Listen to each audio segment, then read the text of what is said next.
We're talking about tasers being used in prisons. Highly trained officers are going to be given the electrical stun guns from today. They're the same model currently used by police officers. Specialist national officers have been training, and they'll be the only ones armed at first. The teams are called out about 800 times a year to deal with violent incidents. The Justice Secretary says she'll decide whether local jail staff should also be given tasers once there's enough data from this trial. She says this is just the beginning as she works to make jails safer. So I wonder whether you agree with using tasers in prisons. If you are a prison guard or governor, if you've got any experience of this, if you're a police officer or just somebody who's very concerned about prison safety, maybe you've visited somebody in prison, get your calls in now, 0207 862 2222.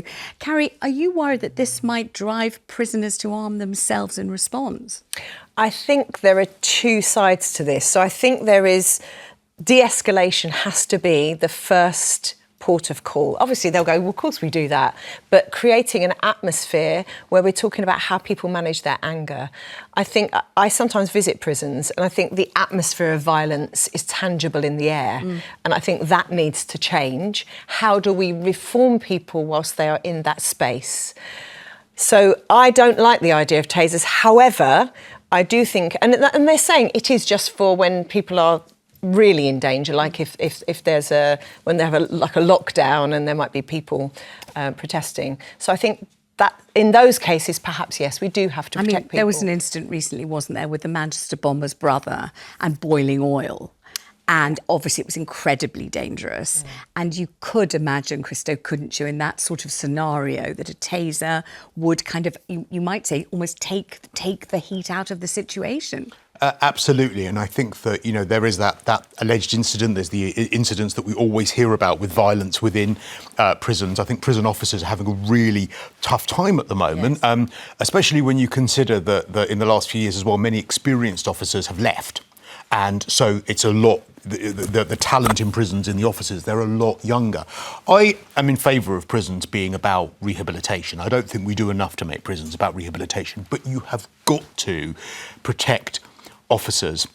And I think that the way in which officers are in danger at the moment with the incidences that you've referred to that many of us have seen on television, I think that tasers are absolutely 100% necessary. Prisoners are arming themselves anyway. Prisoners are using shivs, which is, you know, the way in which you sort of make a knife out of something. They are being incredibly violent with just the day-to-day stuff they've got in prisons anyway. But how do we change that? You have to create an atmosphere in prison where people are allowed out of their cells more, where people are inspired. How do we create maybe I'm being idealistic, but why can we not create inspiring spaces? I think why can't we do both? You've still got to have a deterrent. I mean, you know, I think it's quite similar to the way in which we approach other problems in society. For instance, if you look at knife crime out of prison, we're very, very keen on saying, look, there's got to be a deterrent by prison and all of that sort of stuff. But we also take a holistic approach and we say, but what are the factors that get you there? I think you do the same in prisons. You say, right, what has got people to the point where they feel violent towards the officers whilst giving officers the chance to defend themselves with the taser? So I think you need both. And Amy, one of the very difficult situations that we have here, in addition to overcrowded prisons, not enough prisons, insufficient prison spaces, is very, very great difficulty recruiting prison officers at all, and even greater difficulty retaining them, because it's a very, very difficult job and in many ways very unrewarding, isn't it? Yeah, and this thing, like you said, lots of people have given up the job, and unless they are properly protected and feel supported, then people aren't going to go into the job because it's not worth the risk of being, you know, having boiling oil throwing over you, like boiling water, like being like stabbed with the shanks and stuff. So, yeah, I think they should be protected. All right, let's take some calls on this. Charlotte's on the line in County Durham. Charlotte, how do you feel about this trial of tasers to be used inside prisons? Do you think it's a good idea? Personally, I do think it's a good idea. I've not got the opinion of my neighbour on it, who is a prison officer at HMP Frankland, and it was present when that awful attack happened with the Abedi creature. I don't think we say creature. We don't say creature. No, I do. I don't think. But you know, we talk, talk about human beings as human beings, whatever they've done. I think, Charlotte, basically. Yeah. But these people that were injured were not just her colleagues but her friends. So that aside, I don't claim to speak on her behalf. I personally think tasers are a good idea, but it's not enough. Now, hello? Hello, I'm listening and I'm watching. Sorry. Yeah. and anyway, so what you need to do with people like Abedi and these very dangerous, violent criminals is that they should only be allowed out of their cell, and I'm going by what I've seen on documentaries of prisons in other countries. There, as well as the door to the cell, there is a hatch. The prisoner must put his arms through the hatch so that the prison officers can handcuff him before he's allowed out of the door. Then he must be shackled, both hands tied together, both feet tied together, with hands and feet tied together.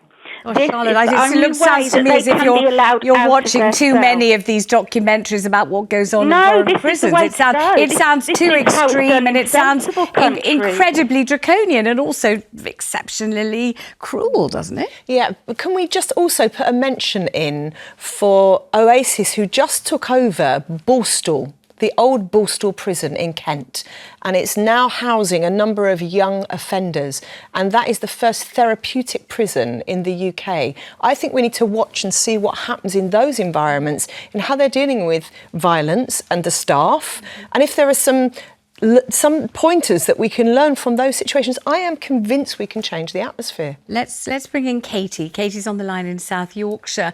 What do you think about tasers? I think you really agree with Carrie on this one, Katie. They might just aggravate and exacerbate the situation. Yeah, definitely. So I was actually in prison myself. I got 2 years in Newhall when I was 18 years old. I am 33 now. So I have a bit of live experience, obviously, of being a prisoner in a jail.